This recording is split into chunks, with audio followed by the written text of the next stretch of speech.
to get this result against the mighty Real Madrid is something historic for the hosts. And it's a result that Barcelona will be very much enjoying as well, because Barca are now 2 points clear of Real Madrid, top of the table. And in case you didn't see this game, you might think, oh, you know, maybe Rayo just put their backs against the wall, defended really strongly, caught Real Madrid on the break. No.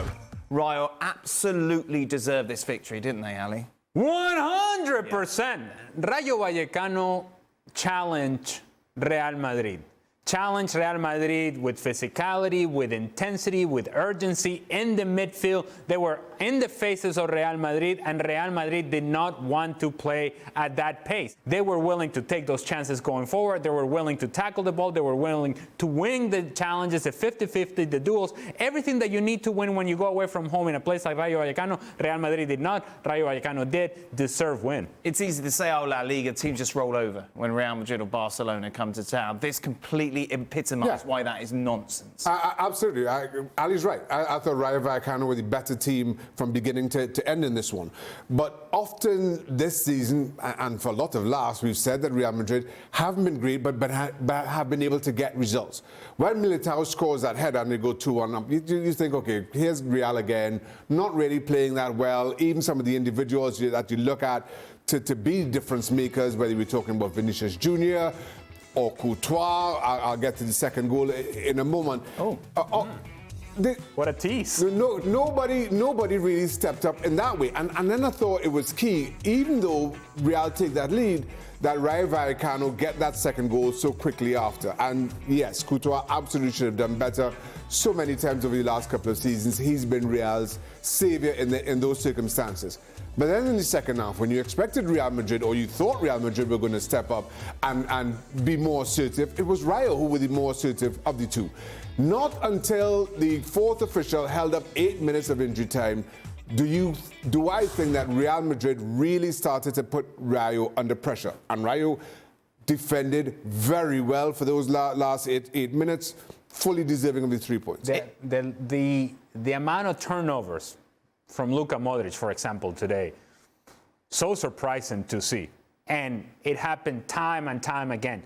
The lack of activity or inactivity in the case of Fede Valverde, where his best is his ability to run back and forth, to be active, to cover ground. Today, inactivity. There was nothing from Fede Valverde today that was the sort of performance that we have seen coming up until this match. He has been among the top 5, top 10 players in the world over the last couple of months. And today, you just saw a guy who was very passive. So turnovers from Modric, passive from Valverde, Tchouaméni, as I just mentioned, nowhere to be found. This game was concerning for the perspective of Tchouaméni because he never matched the intensity of everybody else around him from Rayo Vallecano.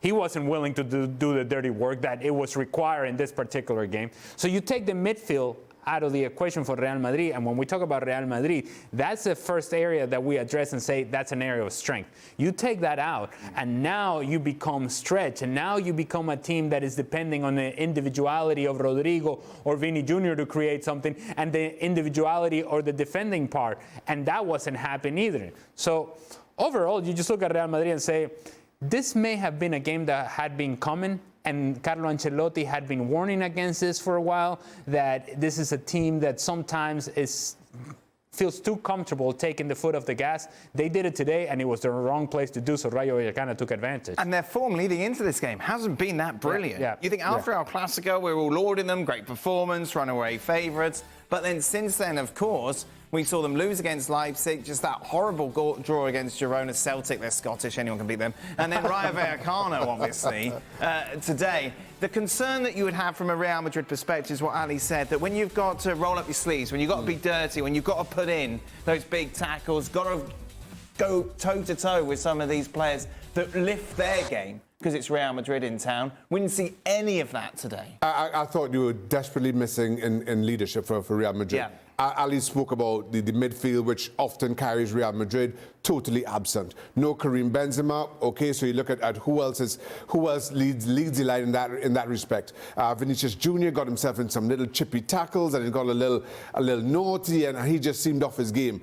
when Freddy Valverde picks a ball up 20 yards out and nobody within 3 or 4 yards of him, and he drills it 10 yards over the crossbar, you know it's going to be a bad day for you. He has been that good. And then all of a sudden to see all the individuals kind of be so far off what you expect of them and nobody really to rally the troops, it felt really hollow from Real Madrid in a way that I don't think we've been able to say for quite some time. Barcelona favourites are in La Liga, Ali. I don't think we'd be saying that after our class. No, you wouldn't say it, and part of the reason is because we felt like Real Madrid was so superior to Barcelona in that particular game. I don't think, obviously, the story between Real Madrid is over in La Liga. Atletico Madrid are here just to fill the screen. That's about it, because they're nowhere near the level of competition that is required to keep up with Real Madrid and Barcelona. Regardless, though, the week for Barcelona, think about where we were 10 days ago, and nobody is going to say, you know what, it's okay that they're out of Champions League so that they can focus on La Liga. No. The Champions League failure is there for Barcelona. And one of the things that could make it right would be, in fact, the only thing that could make it right would be winning La Liga. Which this gives you is that push forward that, okay, we thought that Real Madrid was automatic. Maybe they're not. We didn't think they were vulnerable. Maybe they are. Which then means that we can then take control of La Liga, which I don't think is a position that Xavi and this team would have thought they would have been in following El Clásico. Well, thank you very much for watching ESPN on YouTube. For more sports highlights and analysis, be sure to download the ESPN app. And for live streaming, premium content, and let's not forget as well, ESPN FC 7 days a week. Subscribe to ESPN Plus.